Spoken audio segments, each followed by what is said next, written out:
Olá pessoal, como vai? Tudo bem com vocês e com seus familiares? Aqui quem fala é o Vander, professor de filosofia. Então vamos para a nossa primeira aula do PET, Filosofia para o segundo ano.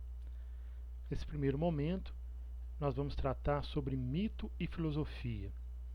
Antes de discorrermos sobre o tema, é importante pensar o seguinte: desde sempre, nós seres humanos buscamos saber, compreender e conhecer acerca dos acontecimentos do mundo, a origem do universo, de onde vimos, para onde vamos, os fenômenos da natureza, também questões sobre a vida, questões sobre a morte, sobre os nossos conflitos enquanto seres humanos e as nossas relações com outras culturas, com o meio ambiente, com a natureza.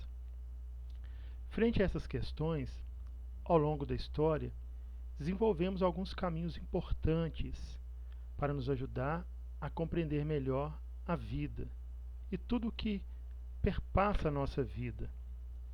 Dentre essas respostas, nós encontramos o mito e a filosofia.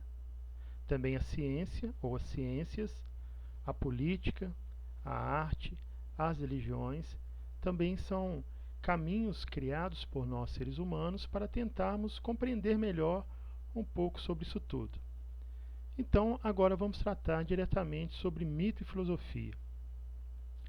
Então, inicialmente, a pergunta que entra é o que é mito? Então, a palavra mito, ela é conceituada como uma narrativa fantasiosa, fictícia, transmitida oralmente, passada de geração a geração, e cuja autoridade dessa transmissão foi atribuída aos poetas conhecidos como os rapsodos. Eram aqueles que eram vistos pelas comunidades como autoridade para falar, para narrar essas histórias. Qual que é o conteúdo ou os conteúdos trazidos nos mitos? As teogonias e as cosmogonias. As teogonias vão narrar o nascimento e as relações entre os deuses, e as cosmogonias vão tratar sobre a criação do mundo e os acontecimentos no mundo também. Os objetivos presentes nos mitos é entender o mundo e também trazer segurança e conforto diante dos acontecimentos. Isso porque o ser humano se via pequeno diante a imensidão do universo, os acontecimentos do universo, da natureza, se via de um modo enigmático a questão da vida e da morte, de onde vim, para onde eu vou, tá? E se há vida ou não após a morte. Então era uma forma de trazer segurança e conforto para as pessoas saberem ou acreditarem que havia uma força superior, forças superiores, que poderiam dar a ela toda essa segurança, esse conforto, essa proteção diante os acontecimentos do mundo e o próprio mistério da vida. Entretanto, em um determinado período da história, frente a algumas condições históricas, alguns pensadores, algumas pessoas, elas queriam procurar compreender esses acontecimentos no mundo de uma forma diferente. Eles que nós vamos chamar dos primeiros pensadores, os filósofos da física ou da natureza. Enquanto nos mitos há uma tentativa de responder os acontecimentos da natureza a partir da intervenção de forças sobrenaturais, então a filosofia vai trazer uma outra resposta, um outro caminho para essa compreensão. Mas para que pudéssemos chegar a esse momento filosófico, algumas condições históricas foram importantes. A primeira delas, as viagens marítimas. Depois nós temos a invenção do calendário e da moeda, a invenção da escrita alfabética, que é importante, né, destacar a criação do alfabeto grego, onde contribuiu para que os gregos pudessem se comunicar melhor, expressar melhor os seus pensamentos e as suas falas, e o desenvolvimento da vida urbana. Então aqui nós temos alguns fatores, algumas condições históricas importantíssimas para essa transição do período mítico para o período filosófico. Agora, coloquei duas perguntas aqui importantes para nós.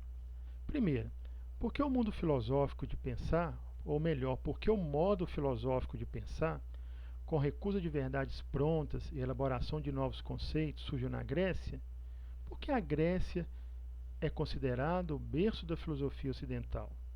E depois, quem eram e como viviam os gregos daquele tempo, século VII ao século VI antes da era cristã? Então, como eles viviam, né, os gregos naquele período? A civilização grega construiu uma cultura pluralista, porque a cidade de Atenas, a própria Grécia, a Grécia, era visto como um local promissor, também por ser portuário, né? Atenas é uma cidade portuária.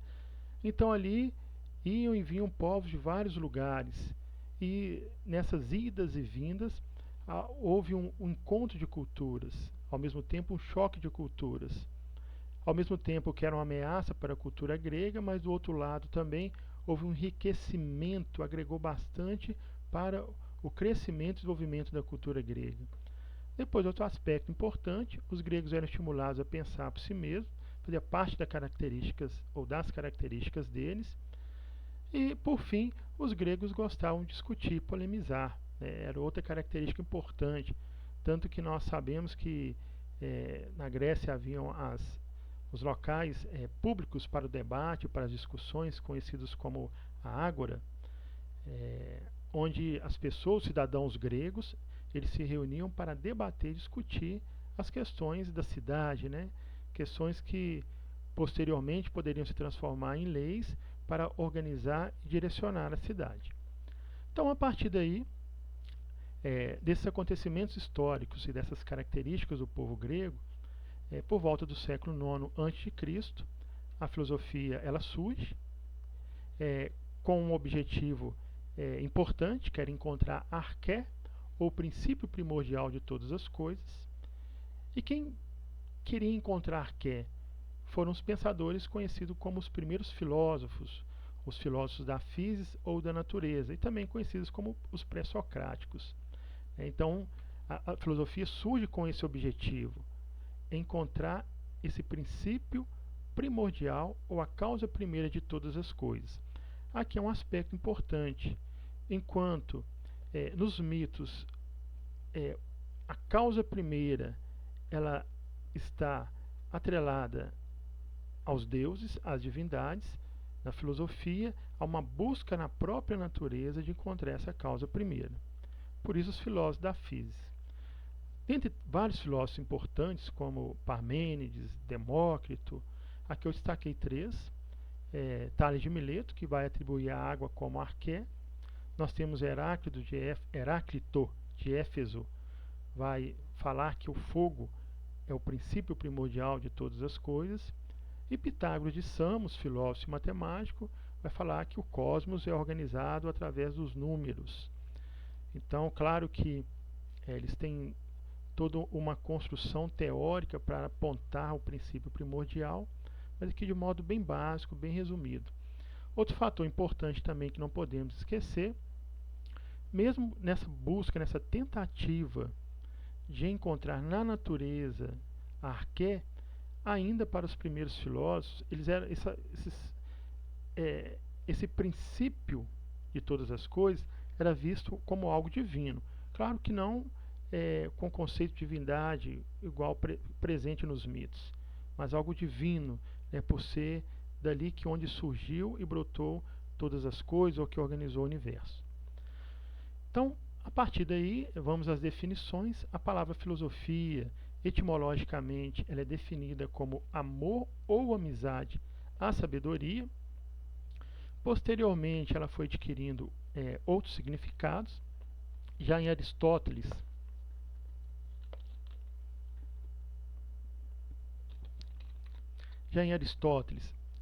ela é definida como o movimento daquele que não sabe em direção ao saber. E mais recentemente, o filósofo francês Gilles Deleuze vai dizer que a filosofia é a arte de formar, inventar e fabricar conceitos, mas etimologicamente como amor ou amizade à sabedoria. Agora aqui eu preparei um quadro apontando as principais diferenças entre mito e filosofia.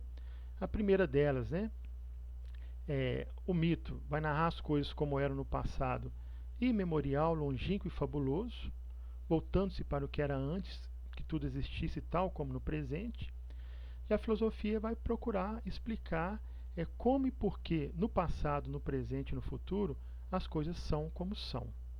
Então, o mito, a narrativa fictícia, fabulosa, a filosofia vai procurar saber o como e o porquê as coisas aconteceram, acontecem e acontecerão.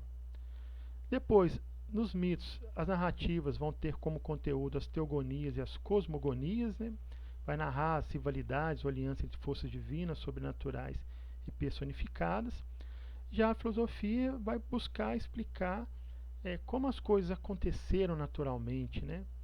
E aqui é importante fazer um destaque, enquanto nos mitos nós temos as cosmogonias, na filosofia já surge o conceito de cosmologia, que vai ser o estudo racional do cosmos. Outra característica importante, no mito não se importava com as contradições, com o fabuloso e incompreensível, e a filosofia ela não admite contradições, fabulações e coisas incompreensíveis, mas exige que a explicação seja coerente, lógica e racional. Quer dizer, na filosofia, a partir do uso da racionalidade de um modo lógico, a contradição ela não pode fazer presença nessas explicações. E por fim, a confiança e a crença no mito vinham da autoridade religiosa do narrador, que eu falei anteriormente, o poeta Rapsodo, aquele que tinha autoridade dentro da comunidade para narrar. E na filosofia a autoridade ela não vem do filósofo, mas vem da razão. Isso por quê? Porque é a mesma em todos os seres humanos. A razão vista como algo universal. Em linhas gerais, nós podemos dizer que, enquanto os mitos tentam explicar os fenômenos da natureza a partir da intervenção das divindades, e é importante aqui fazer um destaque que em todas as culturas nós encontramos narrativas míticas atribuindo às divindades acontecimentos na natureza e no mundo. Na filosofia já é uma tentativa de buscar na própria natureza, que, claro, falando dos pré-socráticos, filósofos da física, uma explicação para os acontecimentos da natureza. Então, basicamente, esse é o nosso trajeto inicial sobre filosofia, a relação entre mito e filosofia, a sua origem, o conceito e alguns filósofos pré-socráticos e as principais características. Agora eu deixo aqui para pensar em uma charge, um diálogo entre Sócrates e um Deus, que é o seguinte: Deus falando a Sócrates: então, Sócrates, você é um filósofo, certo? Ele responde: certo.